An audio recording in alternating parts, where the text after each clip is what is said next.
এই সূরা আলে ইমরানের 134 নং আয়াতে মহান রব্বুল আলামিন এমন একটি গুরুত্বপূর্ণ বিষয়ের আলোচনা করেছেন, যার মুলাক্কাস কথা হচ্ছে যাদের মধ্যে 4টি গুণ থাকবে। কয়টি গুণ? যাদের মধ্যে 4টি গুণ থাকবে, 4টি কোয়ালিটি থাকবে, 4টি বৈশিষ্ট্য থাকবে, ওই মানুষদেরকে আল্লাহ ভালোবাসবেন। সুবহানাল্লাহ। যাদের মধ্যে 4টি গুণ থাকবে তাদেরকে ভালোবাসবেন কে? ইমানি আওয়াজ তুলে বলুন কে? আল্লাযীনা ইউনফিকুনা ফিস সাররাই। 1 নম্বর গুণ হচ্ছে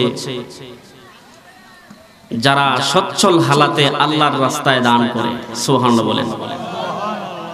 এই পৃথিবীতে আল্লাহ তাআলা অনেক শ্রেণীর অনেক বর্ণের মানুষ দিয়েছেন, যাদেরকে টাকা পয়সা ধন দৌলত দিয়ে আল্লাহ তাআলা সচ্ছলতা দান করেছেন, স্বাচ্ছন্দ্যতা দিয়েছেন। এই সচ্ছল হালাতে, স্বাচ্ছন্দ্যের হালাতে যেই লোকটা তার ধন সম্পদ আল্লাহর রাস্তায় খরচ করবে, গরিব মিসকিনের হাতে পৌঁছে দিবে, ওই লোকটাকে ভালোবাসবেন কে? কিন্তু আফসোসনাক বিষয় হচ্ছে আমাদের সমাজে অনেক ধনী মানুষ আছে, অনেক সম্পদশালী আছে, ধনের দিক দিয়ে ধনী, মনের দিক দিয়ে বখিল। কি বলেন, ঠিক কিনা? যেই ধন সম্পদ টাকা পয়সার কারণে আমরা এই দুনিয়াতে উল্টা পাল্টা চলি, মনে রাখতে হবে এই ধন সম্পদ টাকা পয়সা অনেক সময় মানুষকে আল্লাহর স্মরণ থেকে গাফেল করে দেয়। কি বলেন, ঠিক কিনা? কোরআনুল কারীম সূরাতুল মুনাফিকুনের 9 নং আয়াত খুলে দেখুন, আল্লাহ তাআলা বলেছেন যেই ধন সম্পদ টাকা পয়সার প্রতি মানুষ এতটা আকৃষ্ট, এতটা লালায়িত, এই ধন সম্পদ টাকা পয়সা মানুষকে আল্লাহর স্মরণ থেকে গাফেল করে দেয়। রব্বুল আলামিন কত চমৎকার বলে দিয়েছেন, ইয়া আইয়ুহাল্লাযীনা আমানু লা তুলহিকুম আমওয়ালুকুম ওয়ালা আওলাদুকুম আন যিকরিল্লাহ। হে ঈমানদাররা, তোমাদের ধন সম্পদ টাকা পয়সা সন্তান সন্ততি যেন তোমাদেরকে আল্লাহর স্মরণ থেকে গাফেল না করে দেয়। যেই ধন সম্পদ টাকা পয়সা সন্তান সন্ততি মানুষকে আল্লাহর স্মরণ থেকে গাফেল করে দেয়, মনে রাখতে হবে এই ধন সম্পদ টাকা পয়সা সন্তান সন্ততি হাসরের ময়দানে মানুষের কোনো কাজে আসবে না। সূরাতুশ শুআরা 88তম আয়াত খুলে দেখুন, মহান রব্বুল আলামিন বলে দিয়েছেন, ইয়াউমা লা ইয়ানফাউ মালুন ওয়ালা বানুন।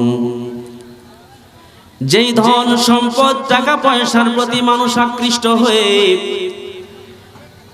আল্লাহর স্মরণ থেকে গাফেল হয়ে যায়, এই ধন সম্পদ টাকা পয়সা সন্তান সন্ততি হাসরের ময়দানে মানুষের কোনো কাজে আসবে না। কাজে আসবে?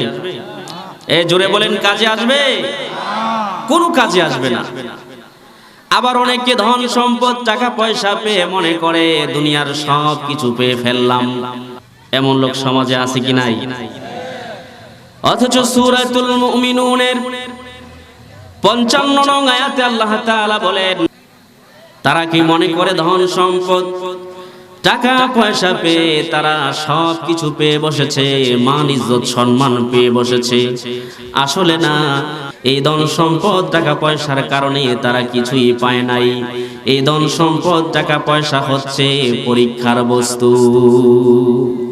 এই ধন সম্পদ টাকা পয়সা সন্তান সন্ততি হচ্ছে ফিতনার কারণ। কি বলেন, ঠিক কিনা? সূরাতুত তাগাবুনের 15তম আয়াতে মহান রব্বুল আলামিন বলেছেন, ইন্নামা আমওয়ালুকুম ওয়া আওলাদুকুম ফিতনা। নিশ্চয়ই এই দুনিয়ার ধন সম্পদ টাকা পয়সা সন্তান সন্ততি হচ্ছে ফিতনার কারণ। অতএব কারো কাছে যদি ধন সম্পদ টাকা পয়সা থাকে, তার জন্য উচিত হলো এই ধন সম্পদ টাকা পয়সা আল্লাহর রাস্তায় খরচ করা। আর সে যদি আল্লাহর রাস্তায় ধন সম্পদ টাকা পয়সা খরচ করে, তাকে ভালোবাসবেন কে? জোরে বলুন না কে? আপনি যদি আপনার ধন সম্পদ টাকা পয়সা আল্লাহর রাস্তায় খরচ করেন, আল্লাহর রাস্তায় ব্যয় করেন, যতটুকুন খরচ করবেন, যতটুকুন ব্যয় করবেন, আল্লাহ তাআলা সূরাতুল বাকারার 272 নং আয়াতে বলে দিয়েছেন, বান্দারা রে, আমার রাস্তায় তোমরা যতটুকুন সম্পদ ব্যয় করবে, আমি আল্লাহর রাস্তায় যতটুকুন সম্পদ তোমরা খরচ করবে, আমি আল্লাহ বিনিময়ে ততটুকুন সম্পদ তোমাদেরকে পুরোপুরি হাসরের ময়দানে দিয়ে দেব। এজন্য ধন সম্পদ টাকা পয়সা সন্তান সন্ততি যাদের আছে, তারা যদি বুদ্ধিমান হয়, তাদের উচিত এই ধন সম্পদ টাকা পয়সা আল্লাহর রাস্তায় খরচ করে আল্লাহকে খুশি করা। কি বলেন, ঠিক কিনা? এটা একটা সুবর্ণ সুযোগ। এই সুবর্ণ সুযোগটাকে কাজে লাগিয়ে মহান রব্বুল আলামিনের নৈকট্য হাসিল করা, মহান রব্বুল আলামিনের প্রিয় হওয়া। কেউ যদি আল্লাহর প্রিয় হতে চায়, তার জন্য উচিত হলো তার কাছে যে ধন সম্পদ টাকা পয়সা আছে, ওই ধন সম্পদ টাকা পয়সা সে আল্লাহর রাস্তায় সুযোগ বুঝে খরচ করবে। দেখুন না, হযরত ওসমান রাদিয়াল্লাহু তাআলা আনহু কোটি টাকার সম্পদ নিয়ে সিরিয়া থেকে মক্কায় যখন আসলেন, মক্কায় চলতেছিল দুর্ভিক্ষ। মক্কার মানুষের কাছে টাকা নাই, পয়সা নাই, ক্ষুধা জ্বালা যন্ত্রণায় মক্কার মানুষগুলো হাহাকারে পড়ে আছে। রুক্ষতা এবং শুষ্কতার কারণে, অনাবৃষ্টির কারণে, মরুভূমি বিয়াবানের দেশে এতটাই পরিস্থিতি খারাপ হয়ে উঠেছে, এক লোকমা খাবারের জন্য মানুষগুলো কান্নাকাটি করে, এক লোকমা খানা মানুষ তালাশ করে কোথাও পায় না। এমন মুহূর্তে কোটি টাকার সম্পদ লইয়া হযরত ওসমান রাদিয়াল্লাহু তাআলা আনহু যখন মক্কায় আগমন করলো, মক্কার লোকেরা সামান্য পয়সা হাতে লইয়া ওসমান রাদিয়াল্লাহু তাআলা আনহুর কাছে গেলেন।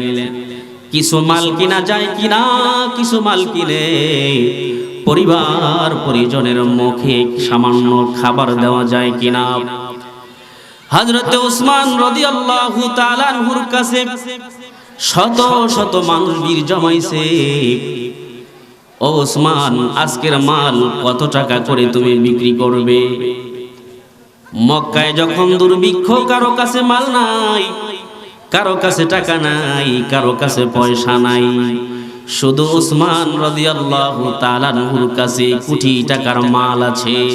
এজন্য তিনি সিদ্ধান্ত নিলেন, আজকে যেহেতু মক্কার বাজারে কারো সম্পদ নাই, মাল নাই, এই সুযোগে আমার মালটা উচ্চ মূল্যে বিক্রি করব। সুবহানাল্লাহ বলেন। কিছুদিন আগেও দেখেছেন আমাদের বাজারে পেঁয়াজ কিনছেন 1 কেজি 280 টাকা করে, কিনেন না? কিনছেন কিনা? বাজারে যখন মাল শর্ট পড়ে তখন একচাটিয়া ব্যবসা হয়। যাদের কাছে মাল আছে তারা আঙ্গুল ফুলে রাতারাতি কলা গাছ। কি বলেন, ঠিক কিনা? মক্কার মানুষগুলো অভাব অনটনে পড়ে সামান্য টাকা পয়সা নিয়ে হযরত ওসমান রাদিয়াল্লাহু তাআলা আনহুর কাছে গেলেন, দ্বারস্থ হলেন কিছু মাল নিয়ে। পরিবার পরিজনের মুখে সামান্য খাবার দেওয়া যায় কিনা। কিন্তু এই সুযোগে হযরত ওসমান রাদিয়াল্লাহু তাআলা আনহু বলেন, আজকে যেহেতু মক্কার বাজারে কারো কাছে কোনো মাল নাই, কারো কাছে টাকা পয়সা তেমন নাই, আজকে আমি ওসমান উচ্চ মূল্যে এই মালগুলো বিক্রি করব, উঁচা দামে চওড়া দামে বিক্রি করব। মক্কার অভাবী মানুষগুলো এই সংবাদ শুনে আজকে চিন্তা করলো, মাল তো কেনা যাবে না, উচ্চ মূল্যে কেনার মতো তো পয়সা নাই।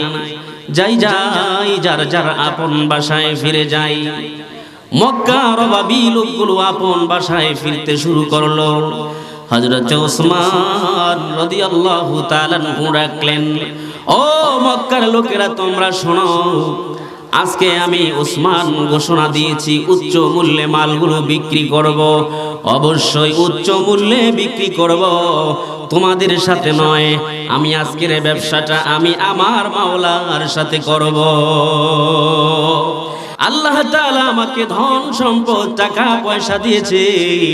আজকের ধন সম্পদ টাকা পয়সা দিয়ে আমি আমার এই সচ্ছল হালাতে, আমার এই স্বাচ্ছন্দ্যের হালাতে আমি আমার মাওলাকে খুশি করাবো। আমি আজকের মালগুলো উচ্চ মূল্যে বিক্রি করব, তবে তোমাদেরকে আমি বিনামূল্যে দিব, আর আজকের বিনিময়টা আমি আমার আল্লাহর কাছ থেকে নিয়ে নিব।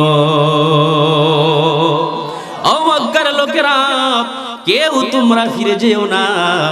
আমার এই কোটি টাকার মাল থেকে তোমাদের যা যা প্রয়োজন নিয়ে যাও। আমি আজকের কোটি টাকার মাল তোমাদেরকে বিনামূল্যে দিয়ে দিলাম, আর বিনিময়টা আমি আল্লাহর কাছ থেকে নিব। বলেন সুবহানাল্লাহ।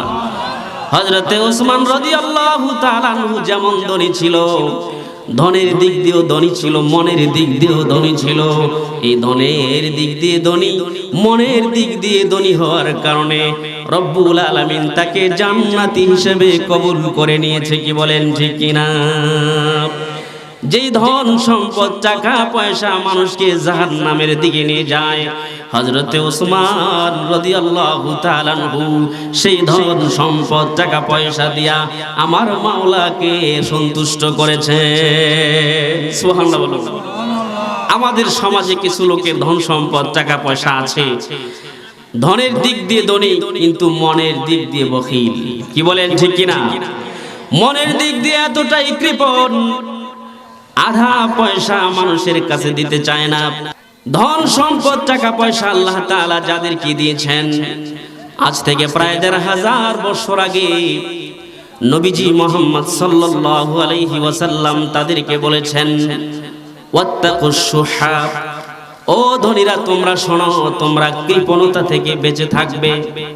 ফাইন্নাশ শুহা, কেননা এই কৃপণতা আহলাকা মান কানা ক্বাবলাকুম, তোমাদের পূর্বপুরুষদেরকে ধ্বংস করে দিয়েছে। ঠিক কিনা বলুন? যে জাতি কৃপণতা করেছে তাদেরকে ধ্বংস করেছেন কে? জোরে বলুন কে? আমার মুসলমান ভাইরা, কোরআনুল কারীমে তার প্রমাণ রয়েছে। আল্লাহ তাআলা কারুন নামের এক লোককে এত সম্পদের মালিক বানিয়ে দিয়েছিলেন, এত সম্পদের মালিক সে ছিল। কোরআনুল কারীমের সূরাতুল কসসের ৭৬ নং আয়াতে রব্বুল আলামিন কিছুটা বর্ণনা দিয়েছেন, ওয়া আতাইনাহু মিনাল কুনুজ। আল্লাহ তাআলা বলেন, আমি তাকে এমন ধন সম্পদ দিয়েছি, মা ইন্না মাফাতিহাহু, যেই ধন সম্পদের চাবিগুচ্ছগুলো বহন করার জন্য লাতানু বিল উসবাতি উলিল কুওয়া, একদল শক্তিশালী জনজোয়ান লোকদের পক্ষেও কষ্টসাধ্য ছিল। সুবহানাল্লাহ বলেন। এত ধন সম্পদ আল্লাহ তাকে দিয়েছেন, যেই ধন সম্পদের চাবিগুচ্ছগুলো বহন করতে একদল যুবকের পক্ষেও কষ্টসাধ্য ছিল। এমন ধনী মানুষের কাছে হযরতে মূসা আলাইহিস সালাম গিয়ে বললেন, হে কারুন, আল্লাহ তাআলা তোমাকে ধন সম্পদ দিয়েছে, তোমাকে স্বাচ্ছন্দ্য দিয়েছে, তোমার এই স্বাচ্ছন্দ্যের হালাতে, সচ্ছল হালাতে তুমি তোমার মালের ৪০ ভাগের ১ ভাগ আল্লাহর রাস্তায় দান করো, আল্লাহর রাস্তায় খরচ করো। কারুন জবাবে কি বলছে জানেন? সূরাতুল কসসের ৭৮ নং আয়াতে মহান রব্বুল আলামিন সেই কারুনের কথাটা তুলে দিয়েছেন। ক্বালা ইন্নামা উতিতুহু আলা ইলমিন ইনদি, কারুন বলে, মূসা, এই ধন সম্পদ টাকা পয়সা আমি আমার জ্ঞান গরিমা দিয়ে অর্জন করেছি। নাউজুবিল্লাহ বলুন। মানুষ কি টাকা পয়সা ধন সম্পদ জ্ঞান গরিমা দিয়ে অর্জন করতে পারে? জোরে বলেন পারে? যদি পারতো তো এই সমাজে যারা বেশি জ্ঞানী ছিল, শিক্ষিত ছিল, তাদের টাকা বেশি থাকার কথা ছিল। কি বলেন, ঠিক কিনা? কিন্তু আপনারা লক্ষ্য করবেন, যারা শিক্ষিত পার্সন আছেন দেখবেন যে তাদের টাকা নাই, আর আরেকজন অশিক্ষিত আল্লাহ তাআলা তার উপরে এতটা দয়া করছেন, রহম করছেন, সে টাকা পয়সার উপর ঘুমায়। কি বলেন, ঠিক কিনা? তাহলে কি জ্ঞান বুদ্ধি দিয়ে টাকা কামানো যায়? টাকা পয়সা দেনেওয়ালা মালিক কে? জোরে বলুন কে? এই শয়তানটা বলছিল আমি আমার জ্ঞান গরিমা দিয়ে এই টাকা পয়সা ধন সম্পদ অর্জন করেছি, অতএব আধা পয়সাও আমি আল্লাহর রাস্তায় দিব না। নাউজুবিল্লাহ বলুন। ফলশ্রুতিতে কি হয়েছিল শুনুন। সূরাতুল কসসের 81তম আয়াতে আল্লাহ তাআলা জানিয়ে দিয়েছেন, ফাকাসাফনা বিহি ওয়া বিদারিহিল আরদা। এই বখিলকে আল্লাহ তাআলা, এই বখিল এবং তার বাড়িঘর, ইমারত, বিল্ডিং সহ মাটির নিচে প্রথিত করে দিয়েছে। বলেন নাউজুবিল্লাহ। সেই আল্লাহ আছে কি নাই? জোরে বলুন আছে কি নাই? এজন্য আল্লাহ যাদেরকে ধন সম্পদ দিয়েছেন, টাকা পয়সা দিয়েছেন, তাদের উচিত এই সচ্ছল হালাতে, স্বাচ্ছন্দ্যের হালাতে আল্লাহর রাস্তায় ধন সম্পদ খরচ করে আল্লাহকে সন্তুষ্ট করা। কি বলেন, ঠিক কিনা? যারা ধন সম্পদ ব্যয় করবে না, এই সচ্ছল হালাতে টাকা পয়সা আল্লাহর রাস্তায় খরচ করবে না, কৃপণতা করবে, ওই কৃপণদেরকে আল্লাহ তাআলা ওই কারণের মতো শাস্তিতে নিক্ষেপ করবে। কি বলুন, ঠিক কিনা?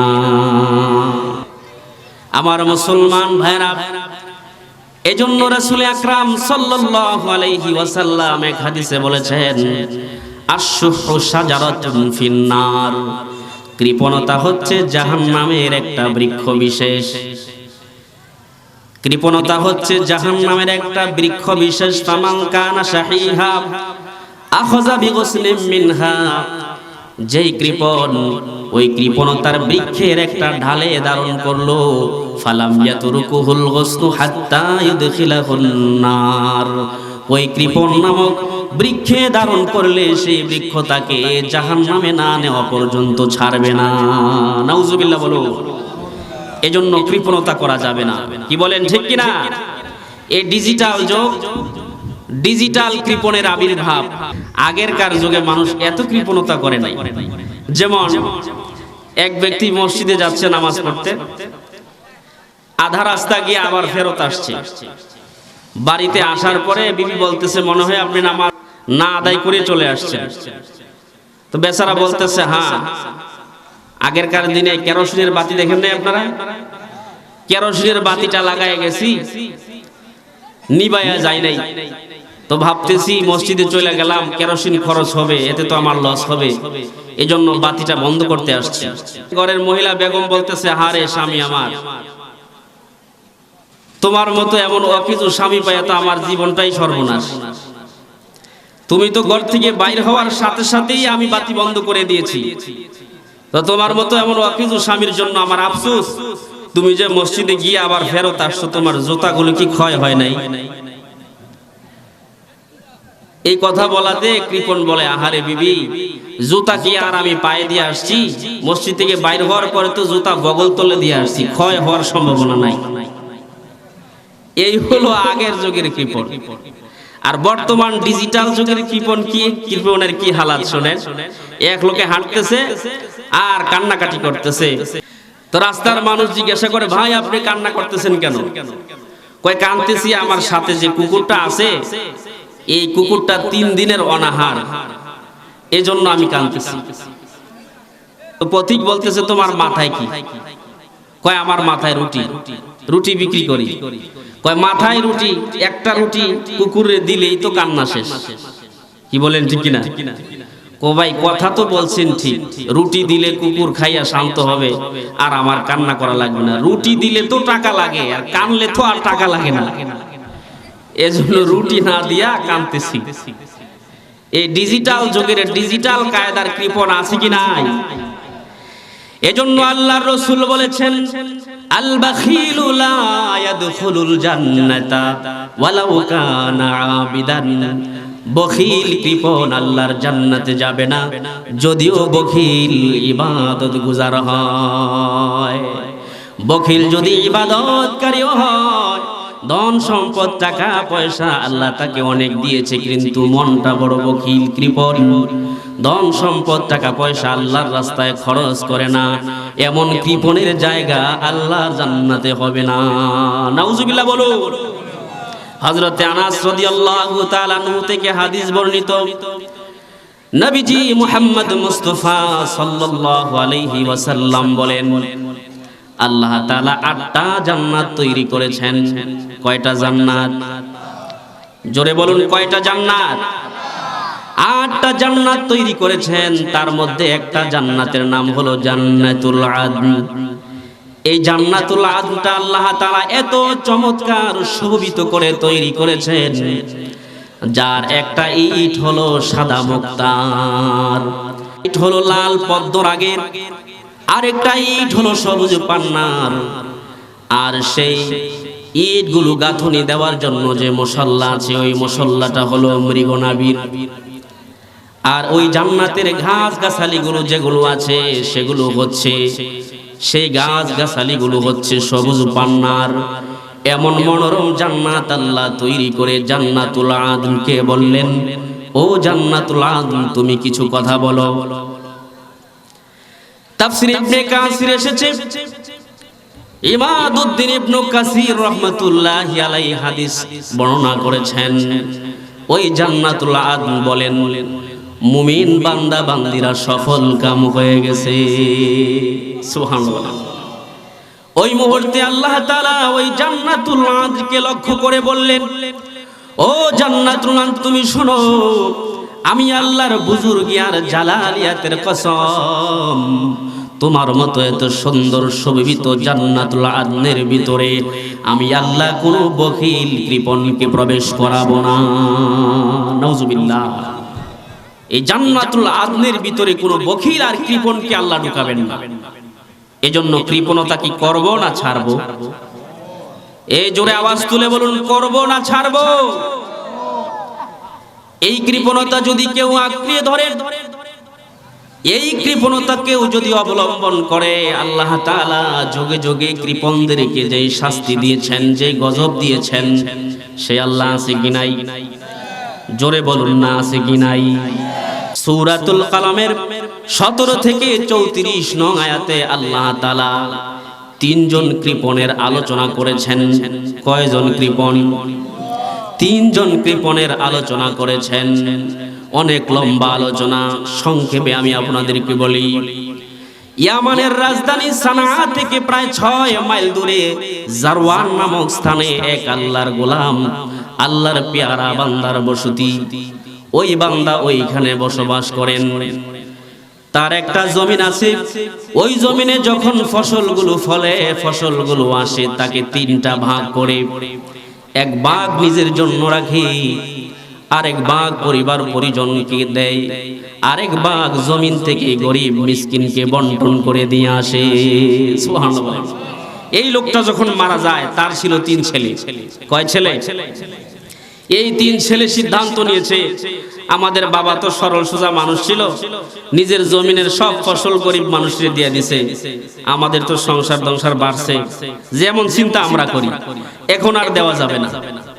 তো এক ভাই বলতেছে, আমার বাবা যখন এই জমিনের ফসল কাটে, এলাকার গরিব মিসকিন যা আছে সব গিয়া বীর জমায়, তো জমিনের ফসল কাটবা কিভাবে? 3 ভাইয়ের সিদ্ধান্ত নিয়েছে, রাতের আধারে, রাতের অন্ধকারে ফসল কেটে নিয়ে আসবো, কোনো গরিব মিসকিন যেন টের না পায়, খবর না পায়। এই সিদ্ধান্ত করেও হুম না ইমন, তারা ঘুমিয়ে আছে। আমার আল্লাহ তাদের এই সিদ্ধান্তটাকে পছন্দ করেন না। আমার আল্লাহ তাআলা নারাজ হয়ে গেছে। গভীর রাতে ঘুম থেকে জাগ্রত হয়ে লম্বা লম্বা কাস্তে হাতে লইয়া, কাস্তে চেনেননি? কাশি লইয়া 3 ভাই অন্ধকারে জমিনের দিকে দৌড়াচ্ছে। জমিনের কাছাকাছি গিয়ে দেখে জমিন তো নাই, কি হয়েছে রে জমিনের এই দশা কেন? আস্তে আস্তে যখন ফজর হতে লাগলো, সূর্য উদিত হতে লাগলো, তারা বলা বলি করতেছে যে আমরা হয়তো ভুলে অন্য জমিনে চলে এসেছি, অন্যের জমিনে চলে এসেছি। তারা বলা বলি শুরু করলো, ক্বালু ইন্না লাযাল্লুন, আমরা পথ ভুলে রাস্তা হারিয়ে মনে হয় অন্যের জমিনে চলে এসেছি। সূর্য যখন উদিত হতে লাগলো, তাদের বুঝতে বাকি নাই অন্যের জমিনে আসে নাই, নিজেদের জমিনে এসেছে। কিন্তু রব্বুল আলামিন তাদের এই কৃপণ মন মানসিকতার কারণে আসমান থেকে আগুন পাঠাইয়া সমস্ত ফসলি জমিন আগুন দিয়া পোড়াইয়া ছাই বানাইয়া দিছে। সেই আল্লাহ আছে কি নাই? এ জোরে বলুন আছে কি নাই?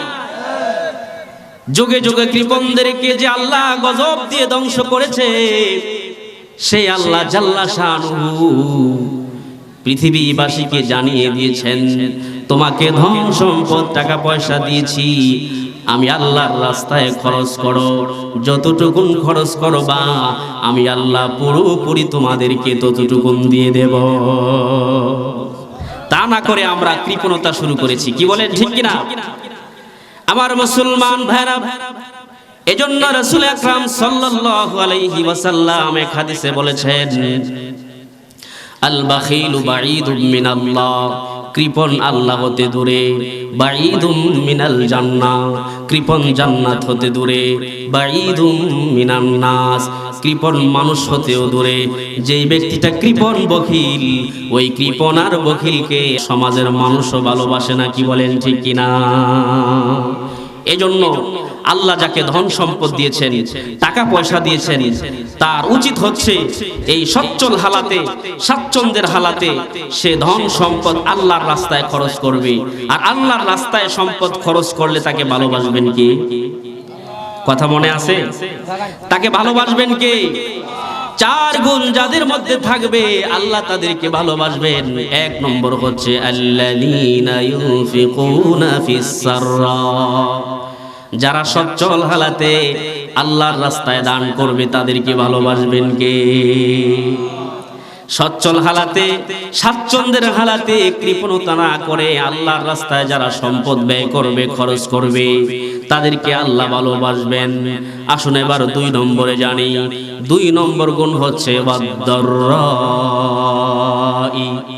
যারা অসচ্ছল হালাতে, অভাবের হালাতে আল্লাহর রাস্তায় দান করবে, তাদেরকে ভালোবাসবেন কে? সচ্ছল হালাতে দান করলে আল্লাহ ভালোবাসবেন। আর কিছু কিছু মানুষ আছে যাদের কাছে টাকা নাই, পয়সা নাই, অর্থ সম্পদ নাই, কিন্তু মনটা অনেক বড়। আছে কি নাই?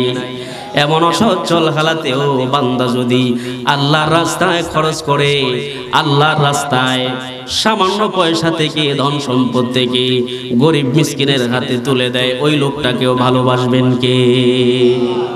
আমার মুসলমান ভাইরা, রাসূল আকরাম সাল্লাল্লাহু আলাইহি ওয়াসাল্লাম এক হাদিসে ইরশাদ করেছেন, সাখাউ শাজারাতুন ফিল জান্নাহ, দানশীলতা জান্নাতের একটা বৃক্ষ বিশেষ।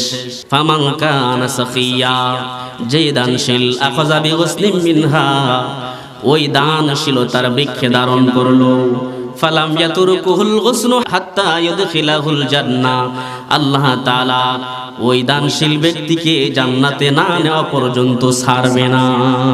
সুবহানাল্লাহ বলে। এজন্য অভাবের হালাতেও টাকা পয়সা আল্লাহর রাস্তায় দান করতে হবে। কি বলেন ঠিক কিনা? দানকারীকে ভালোবাসেন কে? রাসূল আকরাম সাল্লাল্লাহু আলাইহি ওয়াসাল্লাম বলেছেন, আস-সাখিউ হাবিবুল্লাহ, দানশীল ব্যক্তি হচ্ছে আল্লাহর বন্ধু, আর আল্লাহ তার বন্ধুকে আল্লাহ সর্বোত্তম জান্নাতে রাখবেন। এজন্য আল্লাহ আর আল্লাহর রাসূল আর এক হাদিসে বলেছেন, আল জান্নাতু দারুল আসফিয়া, জান্নাতের আভাস ভূমিতে হচ্ছে তার বাসস্থান। বলেন সুবহানাল্লাহ। এজন্য রাসূল আকরাম সাল্লাল্লাহু আলাইহি ওয়াসাল্লাম বলেছেন, আস-সাখাউ মিনাল ঈমান, দানশীলতা হচ্ছে ঈমানের অংশ বিশেষ, ঈমানের অঙ্গ। বান্দা তুমি যদি আল্লাহর রাস্তায় দান করো, আল্লাহর রাস্তায় খরচ করো, আসমানের মালিক আল্লাহ তোমার উপর রহম করবে। সুবহানাল্লাহ বলুন। আল্লাহর নবী এক হাদিসে বলেন, হে আদম সন্তান, অভাবের হালাতেও তুমি আল্লাহর রাস্তায় দান করো। আনফিক আলাইকা, আল্লাহ রাব্বুল আলামিন তোমাদের উপরে দান করবেন। সুবহানাল্লাহ। আনফিকি, ও বান্দা তুমি আল্লাহর রাস্তায় দান করো। ওয়ালা তুহসি, গণনা করিও না। ফাইহসিয়াল্লাহু আলাইকা, দানের বেলায় যদি তুমি গণনা করো, আল্লাহ তাআলা দেবার বেলাও তোমার উপরে গণনা করবেন। ইরদাফি মাস্তাতাতি, আল্লাহর রাসূল বলেন যতটুকুন সম্ভব ততটুকুন দান করতে থাকো। সুবহানাল্লাহ। যতটুকুন সম্ভব আল্লাহর রাস্তায় দান করতে থাকো, হাতকে গুটায় রাখিও না। দান সাদাকা করলে আল্লাহর হাবিব বলেন, এই পৃথিবী থেকে কেউ যদি অভাবের হালাতেও দান সাদাকা করে, আল্লাহর রাস্তায় খরচ করে, যত রকমের অপমৃত্যু আছে, আল্লাহ সব রকমের অপমৃত্যু থেকে অভাবের হালাতে দানকারীর জন্য আল্লাহ হেফাজতগার হয়ে যাবে। সুবহানাল্লাহ বলেন। আল্লাহর রাসূলের একজন সাহাবী বলেন, ও আল্লাহর রাসূল, ও পয়গম্বর বলে দেন, আইয়ু সাদাকাতি আফদল, কোন দান সাদাকা সবচাইতে উত্তম? আল্লাহর রাসূল বলেন, জাহাদুল মুকিল্লি, অভাবের হালাতে দান। বান্দা তুমি যদি অভাবের হালাতে, কষ্টের হালাতে দান করো, ওই দানটা আল্লাহর কাছে সবচাইতে দামি। সুবহানাল্লাহ বলে। এজন্য অভাবের হালাতেও দান করবেন। এই পৃথিবীতে আমরা যারা অভাবী আছি, আমাদের মুখের ভাষা হইল, আল্লাহ আমারে দিছে না, কর্মটা কি বলেন ঠিক কিনা? না ভাই না, শিক্ষা নিতে হবে পয়গম্বরের কাছ থেকে। আমার নবী কতটা অভাবী ছিলেন, কতটা অভাবী থাকলে মানুষকে মানুষ দান করতে পারে। আল্লাহর রাসূলের কাছে একজন কিশোর বয়সী ছেলে এসে বলে, ও পয়গম্বর, আমার মা জননী পাঠিয়েছে আপনার দেহ মুবারকের একটা জুব্বা আমাকে দেওয়ার জন্য। আমার মুসলমান ভাইরা শুনুন, আল্লাহর নবীর ওই সময় শুধুমাত্র একটা জুব্বাই ছিল, আর কোনো জুব্বা ছিল না। আল্লাহর রাসূল বললেন, ও বাবাজি, আজকে তুমি বিদায় নিয়ে যাও, অন্য সময় যখন আমার দুইটা জুব্বা হবে তখন তোমাকে একটা জুব্বা দিব। কিশোর ছেলেটা ফিরে গিয়ে কিছুক্ষণ পরে আবার নবীর দরবারে হাজির। ও পয়গম্বর, আমার মা পাঠিয়েছেন জুব্বা দেওয়ার জন্য। আল্লাহর রাসূল এতটা অভাবে ছিল, একটা মাত্র জুব্বা তার গায়ে, ঘরে আর কোনো জুব্বা নাই। ও মুসলমান, কান পেতে শোনো, এখানে যারা উপস্থিত হয়েছেন প্রত্যেকেরই 4-5 জোড়া জামা কাপড় আছে, ঠিক কিনা? আর আল্লাহর নবীর একটা মাত্র জামা। আল্লাহর নবী এতটা অভাবের হালাতেও নিজের দেহের জুব্বা খুলিয়া ওই কিশোরের হাতে তুলে দিয়েছে। নে কিশোর নে, আমার আল্লাহ যদি হাসরের ময়দানে আমাকে জিজ্ঞাসা করে, ওই সময় কি জবাব দিব?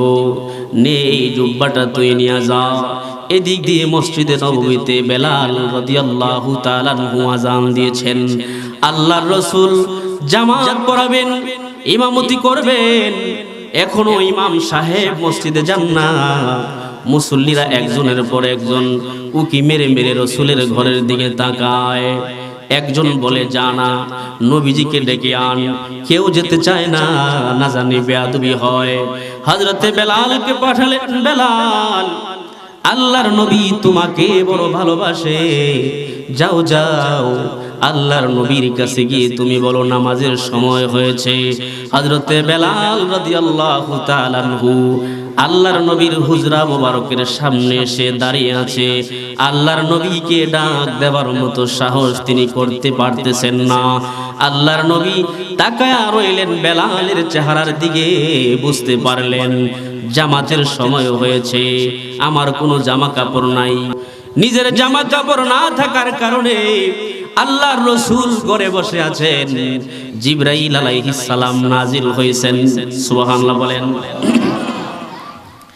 এই মুহূর্তে সূরা বানী ইসরাঈলের 29তম আয়াতটা নিয়ে জিবরাইল নাজিল হয়েছে, ওয়ালা তাজআল ইয়াদাকা মাগলুলাতান ইলা উনুকিক ওয়ালা তাবসুতহা কুল্লাল বাসতি ফাতাকউদা মালুমান মাহসুরা।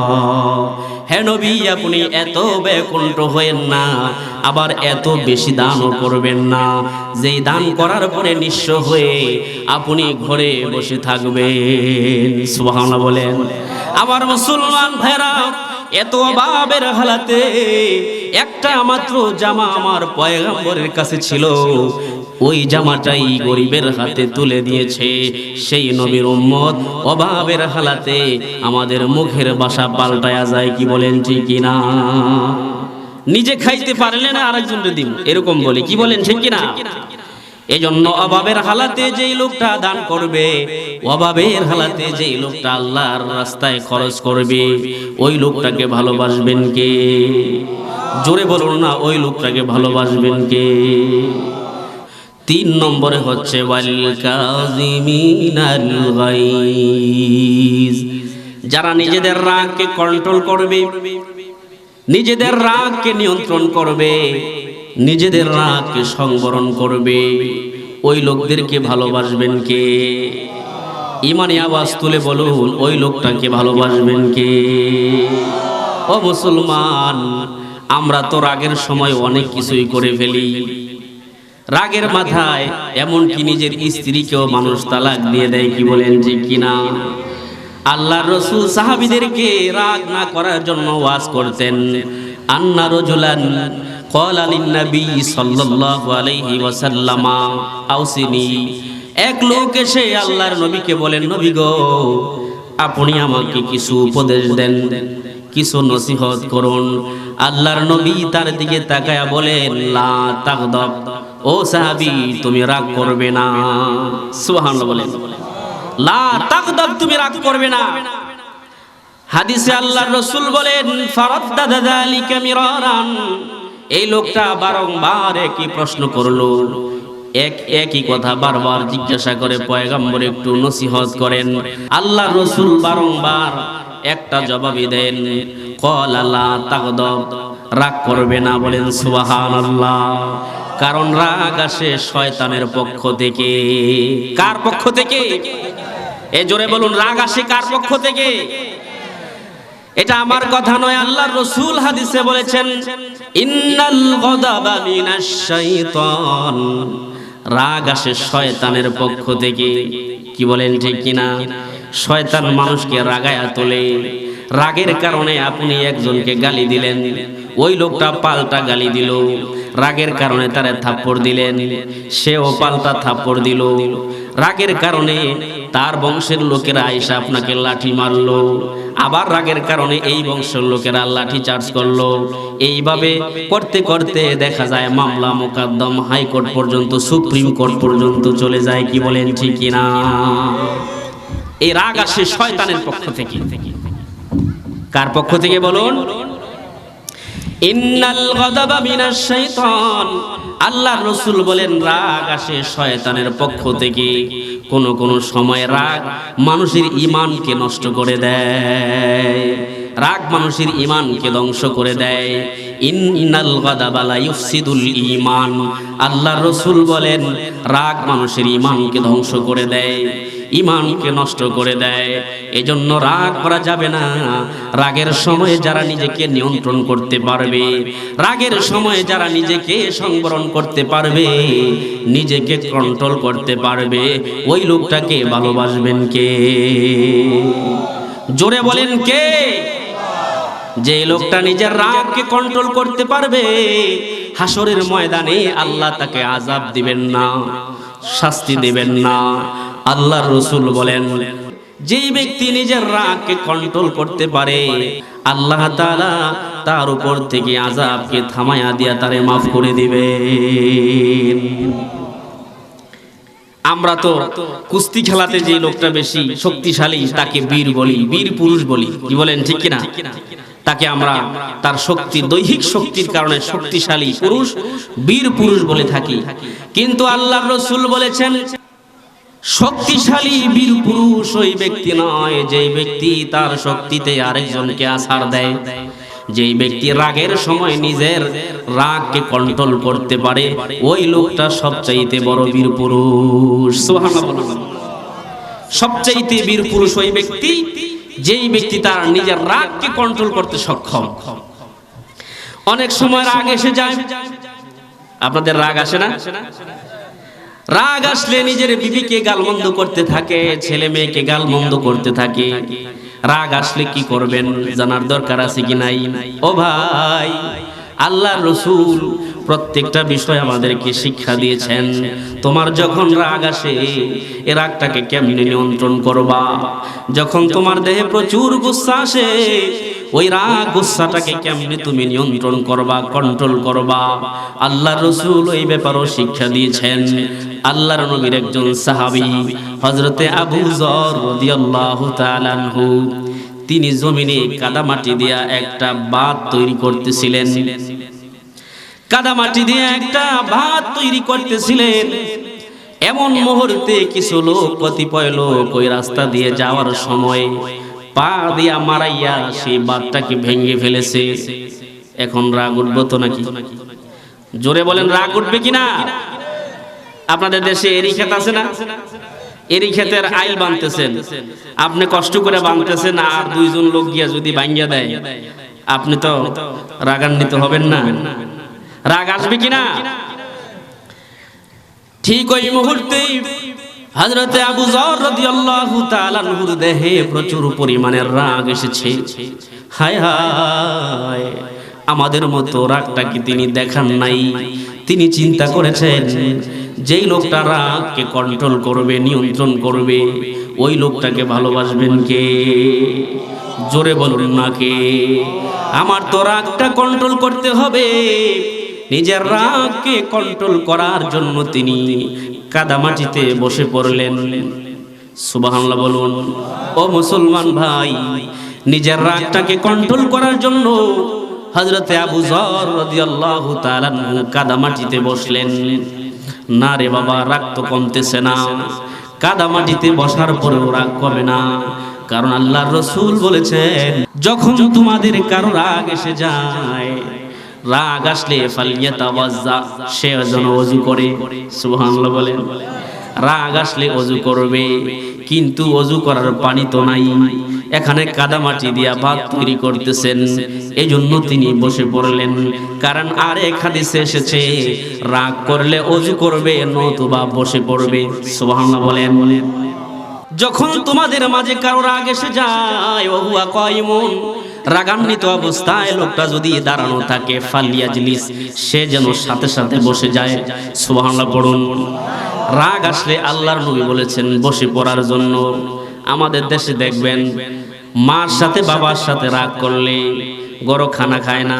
কি বলেন, ঠিক কিনা? 10 বার 15 বার ডাকে, আশেপাশের কেউ যদি চাচা বাচাচি টাইনা নিয়ে খাওয়ায় দেয়, রাগ শেষ। কি বলেন, ঠিক কিনা? রাগ ঠান্ডা হয়ে যায়। আল্লাহর রাসূল বলেছেন, দাঁড়ানো অবস্থায় যদি তোমার রাগ এসে যায়, ফালিয়াজলিস, সে যেন তাড়াতাড়ি বসে যায়। সুবহানাল্লাহ বলুন।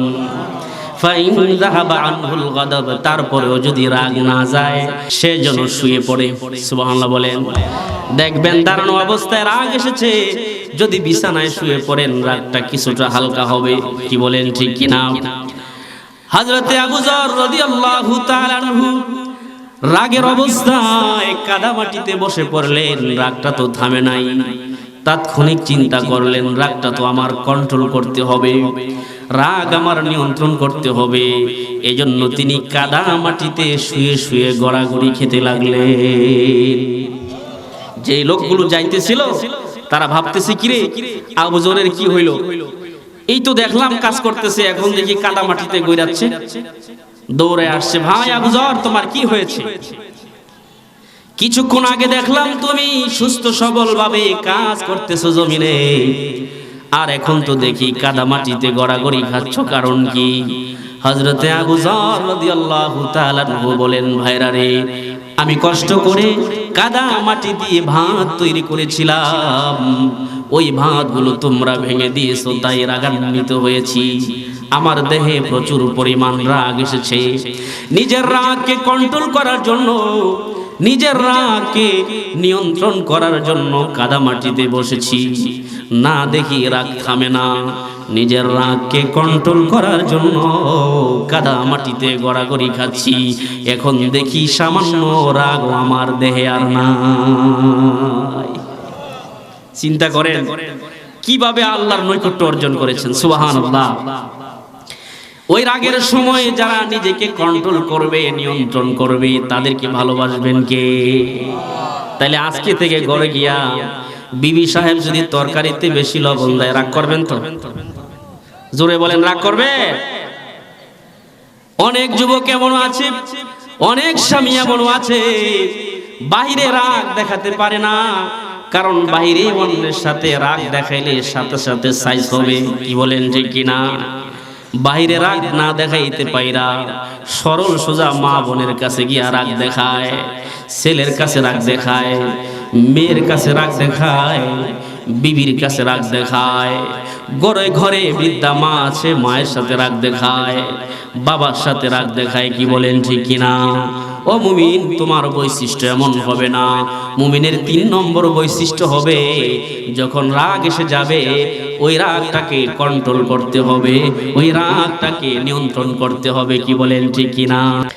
আমাদের সাহাবায়ে কেরামদের কাছ থেকে শিক্ষা নিতে হবে, রাগের সময় কিভাবে নিজেকে কন্ট্রোল করেছে, কিভাবে নিয়ন্ত্রণ করেছে। ওই যে আপনাদের জানা আছে, হযরতে আলী রাদিয়াল্লাহু তাআলা আনহু যুদ্ধের ময়দানে একজন ইহুদির সাথে যুদ্ধ করতেছিল। যুদ্ধ করতে করতে একটা সময় ওই ইহুদিকে ধরাশায়ী করে তার বুকের উপরে বসেছে, সবেমাত্র দেহ থেকে কল্লাটা আলাদা করবে, ছুরিটা চালাবে। ওই মুহূর্তে ইহুদি বেচারা হযরতে আলী রাদিয়াল্লাহু তাআলা আনহুর চেহারা বরাবর থুতু মেরেছে। হযরতে আলী রাদিয়াল্লাহু তাআলা আনহু হাত থেকে তলোয়ারটা দূরে ফেলে দিলেন, আর ওই ইহুদির বুক থেকে লাফ দিয়ে দাঁড়িয়ে বললেন, ভাই আবার রেডি হও, তোমার সাথে আবার যুদ্ধ হবে। ইহুদি বেচারা বলে, আলী বুঝলাম না, এই যুদ্ধের ময়দানে আপ্রাণ চেষ্টা করেছ, আমাকে অনেকক্ষণ চেষ্টা করে, আমার সাথে অনেকক্ষণ তুমি চেষ্টা সাধনা করে জমিনে শোয়াইছ, এইমাত্র তুমি আমার দেহ থেকে কল্লা আলাদা করবা, একটু থুতু দেওয়াতে তুমি ছুরিও ফেলে দিয়েছো, আমাকেও ছেড়ে দিয়েছো, তার কারণ কি? হযরতে আলী রাদিয়াল্লাহু তাআলা আনহু বলেন, ইহুদি রে, তোকে আমি হত্যা করতেছিলাম একমাত্র আল্লাহর জন্য। কার জন্য? জোরে বলুন, কার জন্য? ইলায়ে কালিমাতুল্লাহর জন্য। কিন্তু তুই যখন আমার গায়ে থুতু দিলি, আমার রাগ এসেছে। এর রাগের হালাতে যদি তোরে আমি হত্যা করি, হাসরের ময়দানে আমার আল্লাহ যদি জিজ্ঞাসা করে, আলী ওই যুদ্ধের ময়দানে ওই ইহুদিকে আমি আল্লাহর জন্য হত্যা করেছিলা নাকি রাগের কারণে হত্যা করেছিলা, এই প্রশ্ন করলে আমার নেকবান আমলটা যদি সেদিন বরবাদ হয়ে যায়, তাই আমি সে আমল বরবাদ করতে চাই না। আমি থুতু দিয়েছ, আমি রাগান্বিত হয়েছি, আমার রাগকে কন্ট্রোল করার জন্য, আমার রাগকে নিয়ন্ত্রণ করার জন্য তোমাকে ছেড়ে দিয়েছি, আবার নতুন করে আল্লাহর জন্য তোমার সাথে যুদ্ধ করব। ইহুদি বলে, আলী যেই মুসলমানদের যুদ্ধের ময়দানেও নিজের রাগকে কন্ট্রোল করার নীতি আছে, এমন মুসলমানদের বিরোধিতা করা যায় না, এমন মুসলমানদের শত্রু হয়ে জমিনে থাকা যায় না। এই মুহূর্তে কালেমা পড়াইয়া আমাকে মুসলমান বানায়া দাও। মুসলমানের রাগ কন্ট্রোল দেখা একজন ইহুদি মুসলমান হয়েছে, আর এখনকার যুগে মুসলমান অনর্থক রাগান্বিত হয়ে শক্তি থাকলেই জল থাপ্পড় দেয়। কি বলেন ঠিক কিনা? আপনাদের এলাকায় বোধহয় নাই, আমাদের দেশে এরকম আছে, যার শক্তি আছে তার রাগ বেশি, আর যার শক্তি নাই তার তো রাগের প্রশ্নই আসে না। কি বলেন ঠিক কিনা? এজন্য আল্লাহ তাআলা বলেছেন ওয়াল কাযিমিনাল গায়জ, রাগ যারা কন্ট্রোল করবে, রাগ যারা নিয়ন্ত্রণ করবে, তাদেরকে ভালোবাসবেন কে? জোরে বলুন না, তাদেরকে ভালোবাসবেন কে? এজন্য জীবনের প্রতিটি অবস্থানে, প্রতিটি স্থানে, প্রতিটি হালাতে নিজেদের রাগকে কন্ট্রোল করতে হবে, রাগকে সংবরণ করতে হবে, নিজের রাগকে নিয়ন্ত্রণ করতে হবে। পারবো না ইনশাআল্লাহ? কারা কারা পারবো হাত জায়গায় দেখাই। নারায়ে তাকবীর, নারায়ে তাকবীর। আল্লাহ কবুল করুন, সকলে বলি আমিন। চতুর্থ নম্বর হচ্ছে ওয়াল আফিনা আনিন নাস, মানুষকে ক্ষমা করে দিবে। সুবহানাল্লাহ বলেন। আপনার শক্তি আছে, প্রতিশোধ নিতে পারবেন, ইচ্ছে করলে প্রতিশোধ নেওয়া যায়, প্রতিশোধ নেওয়ার রাস্তাও আছে, ক্ষমতাও আছে, প্রতিশোধ নিতে পারবেন। কিন্তু প্রতিশোধ না নিয়া সামান্য অপরাধ করলে যদি আপনি মাফ করে দিতে পারেন, ওই লোকটাকে ক্ষমা করে দিতে পারেন, এমন গুণ যদি আপনার ভিতরে থাকে, আপনাকে ভালোবাসবেন কে? হযরতে মূসা আলাইহিস সালাম আল্লাহর কাছে প্রশ্ন করলেন, ইয়া রাব্বি, হে রব, তোমার কাছে তোমার কোন বান্দাটা সবচাইতে প্রিয়? তোমার নিকটে তোমার কোন বান্দাটা সবচাইতে দামি? আল্লাহ তাআলা বললেন, আমার কাছে আমার ওই বান্দাটা সবচাইতে দামি, ওই বান্দাটা সবচাইতে বৈশিষ্ট্যপূর্ণ, যেই ব্যক্তির ক্ষমতা আছে প্রতিশোধ নেওয়ার, কিন্তু প্রতিশোধ না নিয়ে গফারা, ওই লোকটা বান্দাটাকে ক্ষমা করে দেয়, ওই লোকটা আমি আল্লাহর কাছে সবচাইতে দামি। বলেন সুবহানাল্লাহ। এখন তো খালি প্রতিশোধ নেওয়ার আমল, কি বলেন ঠিক কিনা? সামান্য বিষয় থেকে শুরু করে নি আমরা প্রতিশোধ গ্রহণের এত চিন্তা করি যে সুযোগ পেলেই তাকে কায়দা মতো সাইজ করব, এইভাবে প্রতিশোধ নেওয়ার মন মানসিকতা লালন পালন করতে থাকি, কি বলেন ঠিক কিনা? যে সুযোগ পেলেই তাকে জায়গা মতো সাইজ করব, কোন সময় কোন সুযোগে প্রতিশোধ নেব, এই তত্ত্ব তালাশেই থাকি। আর আল্লাহর প্রিয় বান্দাদের বৈশিষ্ট্য ছিল শক্তি থাকা সত্ত্বেও, প্রতিশোধ নেওয়ার ক্ষমতা থাকা সত্ত্বেও মানুষকে ক্ষমা করে দিয়েছে। সুবহানাল্লাহ বলেন। আপনি যদি অন্য মানুষকে ক্ষমা করে দেন, আল্লাহও আপনাকে ক্ষমা করে দিবে। সুবহানাল্লাহ বলুন। যেমন রাসূল আকরাম সাল্লাল্লাহু আলাইহি ওয়াসাল্লাম একদিন সাহাবা একরামকে বলেন যে তোমরা কি একটা জান্নাতি মানুষ দেখতে চাও? এমনিতেই সাহাবা একরাম রাদিয়াল্লাহু তাআলা আনহুম আজমাইন বললেন, অবশ্যই দেখতে চাই। তখন আল্লাহ রাসূল বললেন, এই লোকটাকে দেখো, ওই লোকটা জান্নাতি। বলেন সুবহানাল্লাহ। আরেকজন সাহাবী ভাবলেন, আহারে, এই যে লোকটাকে আল্লাহর রাসূল জান্নাতি বললেন, তিনি না হয়ে যদি আজকে আমি হইতাম, কতই না ভালো হতো। তবে যাই হোক, এই লোকটা কি এমন আমল করার কারণে আল্লাহর নবী তাকে জান্নাতি ঘোষণা দিয়েছেন, এটা আমার জানা দরকার।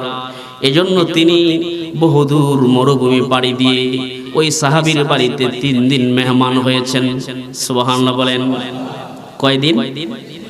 3 দিন মেহমান হওয়ার পরে যখন চলে আসবেন, বাড়িওয়ালা জিজ্ঞাসা করেন, ভাই 3 দিন যাবত আমার বাড়িতে মেহমান ছিলেন, কেন আসলেন, কি উদ্দেশ্যে আসলেন, একটু কি বলা যাবে? আল্লাহর নবীর সাহাবী বলেন, বাইরে যে উদ্দেশ্যে আসছিলাম আসলে তেমনটা তো কিছুই বুঝি নাই। আল্লাহর রাসূল তোমাকে একদিন জান্নাতি বলে ঘোষণা দিয়েছিল, সেদিন থেকে জানার ইচ্ছা ছিল কি এমন আমল তুমি করো, কি এমন ইবাদত তুমি করো, যে ইবাদতের কারণে, যে আমলের কারণে আল্লাহর রাসূল তোমাকে জান্নাতি বলে ঘোষণা দিয়েছে, আমার জানার বড় ইচ্ছা ছিল। এজন্য তোমার বাড়ির মেহমান হইলাম। মেহমান হইয়া দেখলাম তুমি ফরজ নামাজ পড়ো, আমিও পড়ি, তুমি সুন্নত পড়ো, আমিও সুন্নত পড়ি, তুমি নফল পড়ো, আমিও পড়ি, তুমি তাহাজ্জুদ পড়ো, আমিও তাহাজ্জুদ পড়ি, তুমি দিনের বেলা রোজা রাখো, আমিও রোজা রাখি। তোমার মাঝে যে আমলগুলো আছে আমার মাঝেও সেই আমলগুলো আছে, কিন্তু আল্লাহর রাসূল কোন আমলের কারণে তোমাকে জান্নাতি ঘোষণা দিয়েছে এটা তো আমি বুঝতে পারি নাই। ওই সাহাবী বলে, ও আল্লাহর নবীর সাহাবী শোনেন, আমার একটা গোপনীয় আমল আছে। সুবহানাল্লাহ বলে। আমার একটা গোপনীয় আমল আছে, আমার দিল কয় মনে হয় আল্লাহর রাসূল ওই গোপনীয় আমলের কারণে আমাকে জান্নাতি বলে ঘোষণা দিয়েছেন। ওই সাহাবী বললেন, তাহলে কি তোমার গোপনীয় আমল? কয় গোপনীয় আমলটা হলো আমি দৈনন্দিন যাদের সাথে চলাফেরা করি, দৈনন্দিন যাদের সাথে উঠা বসা করি, যাদের সাথে ব্যবসা বাণিজ্য করি, যাদের সাথে লেনদেন করি, তাদের সাথে আমার চলাফেরা লেনদেনে যেই ত্রুটি বিচ্ছুতি হয়, রাতে ঘুমানোর সময় আমি আল্লাহর কাছে বলি, আল্লাহ আজকে সারাদিন যাদের সাথে চলতে ফিরতে ব্যবসা বাণিজ্য করতে, যারা আমার সাথে অন্যায় অপরাধ করেছে, আমারে কষ্ট দিয়েছে, তোমার বান্দাদের সকলকে আমি মাফ করে দিলাম। আল্লাহর প্রিয় বান্দাদেরকে ক্ষমা করে দিয়ে যখন আমি রাত্রে ঘুমাই, এই ছোট্ট একটা আমল আমার মনে হয় আল্লাহ তাআলা কবুল করেছেন। আমি যেহেতু আল্লাহর বান্দাদেরকে ক্ষমা করে দেই, আল্লাহ তাআলাও দয়ালু, আল্লাহ তাআলা দয়া করে আমাকেও ক্ষমা করে দিয়েছেন। এই জন্য আল্লাহ রাসূল আমাকে জান্নাতি হিসেবে ঘোষণা দিয়েছে, বলেন সুবহানাল্লাহ। এই জন্য 4 নাম্বার গুণ হলো আপনার শক্তি আছে প্রতিশোধ নেওয়ার, ক্ষমতা আছে প্রতিশোধ নেওয়ার, কিন্তু না নিয়ে যদি আপনি মাফ করে দেন, আপনাকে মাফ করে দিবেন কে? জোরে বলুন না কে? তাহলে চতুর্থ নম্বর কি? চতুর্থ নম্বর হচ্ছে মানুষকে ক্ষমা করে দেওয়া। আল্লাহ তাআলা আমাদেরকে এই 4টি গুণের উপর আমল করবার তৌফিক দান করুক। সকলে বলি আমিন। আসসালামু আলাইকুম ওয়া রাহমাতুল্লাহি ওয়া বারাকাতুহু।